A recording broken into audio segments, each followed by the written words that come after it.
जय हिंद दोस्तों, Sandeep tricky math special YouTube channel में आप सभी का स्वागत है। बिहार पुलिस कांस्टेबल विज्ञापन संख्या 01/2023 जिसमें टोटल पोस्ट है 21,391। इसके लिए मैथ्स का प्रैक्टिस सेट नंबर 10 है। इसमें 10 महत्वपूर्ण प्रश्न देखेंगे जो कि न्यू जो सिलेबस है उस पर आधारित ये प्रश्न रहेगा। डेली लाइव ये क्लास आएगा शाम को 3 बजे, तो लाइव सेशन में ज़रूर जुड़िएगा। तो वीडियो स्टार्ट करते हैं और चलते हैं हम प्रश्न की तरफ। पहला प्रश्न है, बेहद ही सिंपल सा प्रश्न है, जल्दी से बताइए इस प्रश्न का सही आंसर क्या है। एक्स क्यू का मान दिया गया है 62 - 35, तो एक्स का मान ज्ञात करना है। तो एक्स क्यू का मान दिया गया है 62 - 35, तो 62 में से 35 से माइनस करेंगे तो 27 हो जाएगा। यहाँ से क्यू जाएगा तो यहाँ पर घनमूल इसका ज्ञात करना है 27 का, तो 27 का घनमूल कितना हो जाएगा, तो 3 हो जाएगा। तो इस प्रश्न का राइट आंसर हो जाएगा ऑप्शन नंबर सी। जो भी कैंडिडेट यहाँ पर ऑप्शन नंबर सी के साथ जा रहे हैं बिल्कुल ही सही जवाब है। चलिए नेक्स्ट यहाँ पर सेकेंड प्रश्न है आपके सामने। प्रश्न है, एक वर्ग के विकर्ण की लंबाई यहाँ पर a सेंटीमीटर दिया गया है। एक वर्ग है जिसका विकर्ण है उसका लंबाई a सेंटीमीटर दिया गया है। निम्न में से कौन सा वर्ग का क्षेत्रफल वर्ग सेंटीमीटर में निरूपित करता है। जल्दी से बताइए यहाँ पर सेकेंड प्रश्न का सही आंसर क्या है। यहाँ पर वर्ग की बात किया जा रहा है, तो वर्ग से रिलेटेड कुछ महत्वपूर्ण बातें जान लेते हैं। देखिए, वर्ग जो होता है उसके चारों भुजा बराबर होता है और इसका विकर्ण जो होता है दोनों बराबर होता है, और जो विकर्ण होता है एक दूसरे को 90 डिग्री के एंगल पर काटता है। तो यहाँ से इतना बात अगर जानते हैं तो जल्दी से सॉल्व हो जाएगा यह प्रश्न। और वर्ग का क्षेत्रफल के लिए भुजा चाहिए, क्योंकि वर्ग का क्षेत्रफल क्या होता है, तो भुजा स्क्वायर होता है। तो देखिए ये एक वर्ग हो गया, और वर्ग का यहाँ पर जो विकर्ण दिया गया है उसका लंबाई यहाँ पर a हो गया है। पूरा विकर्ण का लंबाई कितना है, तो a है। दोनों विकर्ण का लंबाई कितना हो जाएगा, a।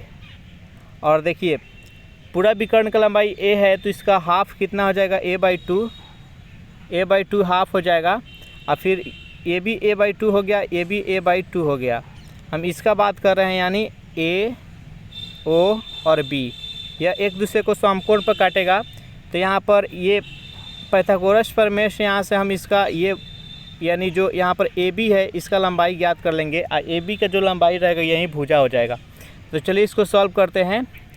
तो यहाँ पर ये AO का स्क्वायर प्लस OB का स्क्वायर बराबर हो जाता है AB का स्क्वायर। तो यहाँ से हम इसका मान ज्ञात करते हैं, a/2 का स्क्वायर और प्लस में a/2 का स्क्वायर। इसको सॉल्व करेंगे तो कितना हो जाएगा, 2 × a/2 के होल स्क्वायर। अब देखिए a/2 यहाँ से निकल जाएगा और ये रूट में ही रह जाएगा 2। तो यहाँ पर देखिए इसका भुजा का मान कितना हो जाएगा, तो a/2 और √2। अब देखिए जो इसका वर्ग का क्षेत्रफल होता है, वर्ग का क्षेत्रफल होता है भुजा स्क्वायर, तो इसका होल स्क्वायर कर देंगे तो a² और बाटा में ये हो जाएगा 4, और इस ये रूट से बाहर निकल जाएगा यानी 2। इसको कट करेंगे तो 2, यानी a² और बाटा में 2, a² बट्टा में 2। इसका राइट आंसर हो जाएगा ऑप्शन नंबर सी। मैं आशा करता हूँ कि समझ में आ गया। इस समझाने के लिए इतना लॉन्ग हो रहा है, इसमें कुछ नहीं करना था। इसका विकर्ण दिया था, विकर्ण को आधा करके वहाँ से पाइथागोरस प्रमेय का यूज करके एक भुजा निकालेंगे। जब एक भुजा निकल जाएगा तो चारों भुजा बराबर होता है, और भुजा के स्क्वायर ही इसका क्षेत्रफल होता है। तो इस प्रकार से यहाँ पर इसका आंसर हो जाएगा a²/2। नेक्स्ट क्वेश्चन देखते हैं। 3 प्रश्न है आपके सामने। दिया गया है यहाँ पर एक आंकड़ा दिया गया है, यहाँ पर बहुलक ज्ञात करना है। तो बहुलक क्या होता है, जिस डिजिट का प्रयोग सबसे अधिक बार हुआ रहता है वहीं इसका बहुलक हो जाता है। तो यहाँ पर आप काउंट जब कीजिएगा सभी को देखिएगा तो सबसे ज़्यादा यहाँ पर 3 का प्रयोग किया गया है। 1, 2, 3 और 4 और 5। यहाँ पर 3 का प्रयोग 5 बार किया गया, इसलिए इस प्रश्न का राइट आंसर है ऑप्शन नंबर सी। इसका बहुलक 3 हो जाएगा। अगर माध्य पूछा जाए तो माध्य क्या होता है, तो जितने भी डिजिट है सभी को योग कर देंगे और जितना डिजिट है उतना से भाग दे देंगे तो माध्य निकल जाएगा। अगर माध्यिका पूछा जाए तो इसमें जितना भी डिजिट है इसको बढ़ते क्रम में लिख देंगे, यानी छोटे से बड़े क्रम में सजा देंगे। उसके बाद से जितने अंक रहेगा उतना से भाग दे देंगे। देखेंगे कि जो मध्य में सबसे वही इसका माध्यिका हो जाएगा। तो चलिए नेक्स्ट क्वेश्चन देखते हैं। यहाँ पर 4 नंबर प्रश्न है आपके सामने। 4 नंबर प्रश्न आपके सामने दिया गया है कि एक राशि 8 वर्षों में साधारण ब्याज पर 40% का वृद्धि हो जाती है, तो उस दर पर 2 वर्षों में 1000 रुपये का चक्रवृद्धि ब्याज कितना होगा। जल्दी से बताइए यहाँ पर 4 नंबर प्रश्न का सही आंसर क्या है। बेहद ही सिंपल और इम्पोर्टेंट प्रश्न है, ऐसे प्रश्न आपके एग्जाम में देखने को मिलेगा।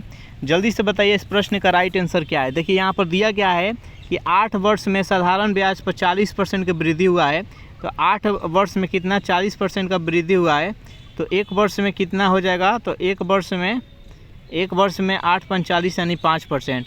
यहाँ से इसका दर मालूम हो गया, इसका रेट मालूम हो गया, 5% के रेट से यहाँ पर वृद्धि हो रहा है। तो देखिए अब इसका चक्रवृद्धि ब्याज ज्ञात करते हैं, तो चक्रवृद्धि ब्याज बराबर क्या होता है, तो यहाँ पर ये हो गया मूलधन, उसके बाद यहाँ पर 5% है। उसके बाद देखिए यहाँ पर 2 वर्ष के लिए है, तो 2 वर्ष के लिए क्या हो जाएगा 5% यानी 105 और बट्टा में कितना हो जाएगा ये 100 और गुने में 105 और बट्टा में 100। 105 इसलिए किए क्योंकि यहाँ पर 5% का वृद्धि हो रहा है। 2 बार गुना किए क्योंकि यहाँ पर 2 वर्ष का पूछा जा रहा है। बस इसको सॉल्व कर लेना है। अब देखिए इसको कट करेंगे 21 बार में, ये हो गया 20 × 25 100। फिर इसको कट करेंगे 21 बार में, ये हो गया 20/100, 20 से 25 100। उसके बाद डबल जीरो से ये डबल जीरो ख़त्म हो जाएगा यहाँ पर। अब ये इसको कट करेंगे तो कितना हो जाएगा, ये 5 बार में, और 21 में 21 से गुना करेंगे तो 5 × 441 और बाटा में कितना हो जाएगा 2। अब इसमें 5 से गुना करते हैं तो 5 से कम 5, और यहाँ पर कितना, यहाँ पर लिख लेते हैं 5 से कम 5, 5 का कितना हो जाएगा 20 का 0, 5 का 20 और 2 22, अब बाटा में 2। इसमें 2 से अगर भाग देंगे तो कितना हो जाएगा 2 एकम 2, 2 एकम 2, 0 के 0 हो गया। उसके बाद से 2 दूना 4 हो गया और 1 हो गया यहाँ पर 5। यहाँ पर देखिए कितना हो गया ये, तो 1102.5 हो गया। पहले कितना था, इसका मूलधन कितना था, तो 1000 था, लेकिन यहाँ पर हो गया 1102.5 यानी कितना 1102.5 में से 1000 माइनस कर लेंगे तो 102.50 बचेगा, यानी इसका ब्याज कितना हो जाएगा, तो 102.50 रुपया। मैं आशा करता हूँ कि समझ में आ गया होगा। चलिए नेक्स्ट क्वेश्चन देखते हैं। प्रश्न है आपके सामने कि एक व्यक्ति दूध तथा पानी को 5:3 के अनुपात में मिलाता है, तो परिणामी मिश्रण में दूध का प्रतिशत कितना होगा। जल्दी से बताइए यहाँ पर 5 नंबर प्रश्न का सही आंसर क्या है। बेहद ही इंपॉर्टेंट प्रश्न है। यहाँ पर एक व्यक्ति द्वारा दूध और पानी का जो अनुपात है वो 5:3 है और इसको मिला दिया जाता है, तो यहाँ पर जो मिश्रण है उसमें दूध का प्रतिशत ज्ञात करना है। तो कितना है, यहाँ पर पानी का जो दूध का वैल्यू है वो 5 अनुपात है और जो यहाँ पर पानी का वैल्यू है 3 है। दोनों को ऐड करेंगे तो 5 3 कितना हो जाएगा, तो 8 हो जाएगा। मिश्रण कितना है, तो 8 यूनिट के बराबर है। दूध का वैल्यू कितना है, तो 5 है। अब इसी को सॉल्व कर लेंगे तो आंसर हो जाएगा। परसेंटेज के लिए यहाँ पर 100 हो गया। अब चलिए इसको कट करते हैं। ये हो गया 4, ये हो गया 50, फिर ये हो गया 2, ये हो गया 25।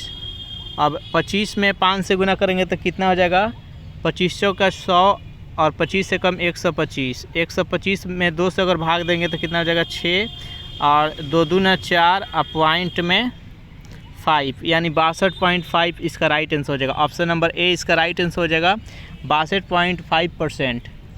नेक्स्ट क्वेश्चन देखते हैं। 6 नंबर प्रश्न क्या कर रहा है, ए बी तथा सी का औसत दिया गया है वो 9 दिया गया है, बी तथा सी का औसत दिया गया है वो 10 दिया गया है, तो ए का मान कितना होगा। जल्दी से बताइए यहाँ पर 6 नंबर प्रश्न का सही आंसर क्या है। बेहद ही सिंपल प्रश्न है। यहाँ पर 3 वैल्यू दिया गया है, ए बी और सी, इस तीनों का औसत कितना है, तो 9। तो यहाँ पर 3 का औसत यहाँ पर जब 9 दिया गया है तो औसत, तो इस तीनों का योग कितना हो जाएगा, ए प्लस बी प्लस सी, ये तीनों का योग कितना हो जाएगा, तो 9 3 27। 3 से गुना कर देंगे क्योंकि 3 है, तो ये तीनों का योग यहाँ पर 27 हो गया। उसके बाद बी प्लस सी का मान कितना हो जाएगा, बी और सी का औसत कितना है 10, तो इसका दोनों का योग कितना हो जाएगा, तो 10 दूना 20 हो जाएगा। इसमें 2 से गुना करेंगे क्योंकि यहाँ पर 2 है। अब बी और सी का वैल्यू कितना दिया गया है, तो 10 दिया गया है, तो यहाँ पर ए बराबर यहाँ पर 27 में से 20 माइनस कर लेंगे तो कितना हो जाएगा, 7 हो जाएगा। तो इस प्रश्न का राइट आंसर हो जाएगा ऑप्शन नंबर बी। जो भी कैंडिडेट यहाँ पर ऑप्शन नंबर बी के साथ जा रहे हैं बिल्कुल ही सही जवाब है। 7वां प्रश्न है आपके सामने, जल्दी से बताइए इस प्रश्न का सही आंसर क्या है। 237 गुने 432 गुने 156 का इकाई अंक ज्ञात करना है। जल्दी से बताइए इस प्रश्न का राइट आंसर क्या है। ऐसा प्रश्न बेहद ही सिंपल प्रश्न रहता है, इसको ट्रिक के माध्यम से हल कीजिएगा तो बहुत ही कम समय में हल हो जाएगा। तो यहाँ पर इकाई अंक पूछ रहे हैं तो केवल इकाई का हम गुना करते हैं। तो देखिए यहाँ पर 156 की इकाई कितना है तो 6 है। उसके बाद से यहाँ पर 432 का इकाई अंक कितना है तो 2 है। उसके बाद यहाँ पर 237 का इकाई अंक कितना है तो 7 है। अब इसको गुना करेंगे, 6 दूना 12, तो 12 में इकाई अंक क्या है 2 है। अब 2 से 7 में गुना करेंगे तो कितना है 7 दूना 14, तो यहाँ पर 14 है। तो 14 का इकाई अंक क्या है तो यहाँ पर 4 है। तो इस प्रश्न का राइट आंसर हो जाएगा ऑप्शन नंबर बी। चलिए नेक्स्ट क्वेश्चन देखते हैं। प्रश्न है आपके सामने कि एक दुकानदार है जो कि 2 रेडियो को प्रत्येक को 792 रुपये के दर से बेचता है। इस तरह उसे एक पर 10% का लाभ होता है तो दूसरे पर 10% का हानि होता है। तो उसे उसके जो बेचा गया है उसमें लाभ हुआ कि हानि हुआ। न तो उसमें लाभ हुआ न तो हानि हुआ। ऑप्शन नंबर ए है, बी है 1% का लाभ हुआ, सी है 1% का हानि हुआ और डी है 5% का लाभ हुआ। जल्दी से बताइए यहाँ पर 8वां प्रश्न का सही आंसर क्या है। यहाँ पर एक दुकानदार है और दुकानदार के द्वारा 2 रेडियो रखा गया है। दोनों को 792 रुपये के दर से बेचा गया है। तो एक पर 10% का लाभ होता है, दूसरे पर 10% का हानि हो रहा है। तो देखिए इससे कुछ लेना देना नहीं है। यहाँ पर देखिए इसको ट्रिक के माध्यम से हल करते हैं। एक पर 10% का लाभ हुआ यानी 100 के वस्तु कितने में बेचा होगा तो 110 पर बेचा होगा। दूसरे पर यहाँ पर 10% का हानि हुआ है तो कितने में बेचा होगा तो 100 के वस्तु 90 में बेचा होगा। तो यहाँ पर 90 हो गया और परसेंटेज के लिए यहाँ पर 100 हो गया। अब देखिए 0 से 0 यहाँ पर ख़त्म हो गया। 11 में 9 से गुना करेंगे तो 99 हो गया। पहले कितना 100% था, अब हो गया 99%। यहाँ पर 1% का हानि हो गया। तो इसका राइट आंसर हो जाएगा ऑप्शन नंबर सी। जो भी कैंडिडेट यहाँ पर ऑप्शन नंबर सी के साथ जा रहे हैं बिल्कुल ही सही जवाब है। 9वां प्रश्न है आपके सामने कि रीता एक कार्य को 14 दिन में कर सकती है। रीता जो है एक कार्य को कितने 14 दिन में करती है और उसी कार्य को गीता 21 दिनों में कर सकती है। जो गीता है उसी कार्य को कितने 21 दिन में करती है। तो रीता और गीता उसी कार्य को एक साथ पूरा करने में कितने समय लगेगी।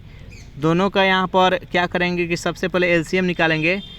तो 14 और 21 का एलसीएम कितना हो जाएगा तो यहाँ पर 42 हो जाएगा यहाँ पर। तो देखिए 14 के 14 दूनी 28, 14 3 42, यहाँ पर 3 बार में और यहाँ पर 21 दूना 42 2 बार में। दोनों को जोड़ेंगे तो कितना हो जाएगा 5 हो जाएगा। यानी यहाँ पर रीता का कार्य क्षमता 3 हो जाएगा, यानी एक दिन में 3 काम कर रही है। वहीं यहाँ पर जो गीता है का कार्य क्षमता 2 हो जाएगा, एक दिन में 2 काम कर रहे हैं। यहाँ पर दोनों को एक साथ काम करना है तो दोनों का कार्य क्षमता ऐड करेंगे तो कितना हो जाएगा 5 हो जाएगा। और टोटल काम कितना है तो 42 में इस 5 से भाग दे देंगे तो कितना हो जाएगा तो 8 5 40 और दशमलव यहाँ पर 2 तो 5 का 20। तो जो भी कैंडिडेट यहाँ पर ऑप्शन नंबर ए के साथ जा रहे हैं 8.4 बिल्कुल ही सही जवाब है। चलिए नेक्स्ट यहाँ पर 10वां प्रश्न देखते हैं। 10वां प्रश्न है आपके सामने कि 48 किलोमीटर प्रति घंटा की चाल से चलने वाली एक कार द्वारा 3 घंटे 15 मिनट में तय की गई दूरी ज्ञात करना है। जल्दी से बताइए यहाँ पर 10वां प्रश्न का सही आंसर क्या है। यहाँ पर एक कार है जिसका चाल दिया गया है 48 किलोमीटर प्रति घंटा और उसके द्वारा टाइम जो लिया गया है 3 घंटा 15 मिनट लिया गया है। तो यहाँ पर दूरी ज्ञात करना है। तो दूरी बराबर क्या होता है तो चाल गुने समय होता है। तो चाल यहाँ पर कितना दिया गया है तो 48 दिया गया है। उसके बाद यहाँ पर समय कितना दिया गया तो 3.1/4 हो जाएगा। अब चलिए इसको सॉल्व करते हैं। इसको यहाँ पर पहले पूर्णांक है तो इसको हम सॉल्व करेंगे 1/4। तो यहाँ पर हो गया ये 48 और गुने में ये 4 थी यहीं 12 1 13 13 बटा यहाँ पर 4 हो गया। यहाँ पर पूर्णांक भी इसलिए लिखे यहाँ पर 3 घंटा, ये 3 का 3 घंटा हो गया और यहाँ पर 1/4 यानी ये 1 घंटा का चौथा हिस्सा है 15 मिनट। 15 चौका 60 होता है और ये 12 चौका 48 हो गया और 12 गुने 13 बराबर होता है 156। यानी इसके द्वारा तय की गई टोटल डिस्टेंस कितना है, तो 156 किलोमीटर। तो जो भी कैंडिडेट यहाँ पर ऑप्शन नंबर ए के साथ जा रहे हैं बिल्कुल ही सही जवाब है। तो जिस लेवल का प्रश्न कराया जा रहा है इसी लेवल का प्रश्न आपके एग्ज़ाम में भी देखने को मिलेगा। तो ये सेशन ऐसे डेली आएगा, ये प्रत्येक सेशन आपके एग्ज़ाम के व्यू से बेहद इंपॉर्टेंट होने वाला है। तो जो भी कैंडिडेट अभी तक इस चैनल को सब्सक्राइब नहीं किए होंगे तो जल्दी से इस चैनल को सब्सक्राइब कर लीजिए। वीडियो आप लोग को अच्छा लगा हो तो वीडियो को लाइक कर दीजिए, अपने दोस्तों के पास शेयर कर दीजिए। Thanks for watching this video. मिलते हैं नेक्स्ट वीडियो में।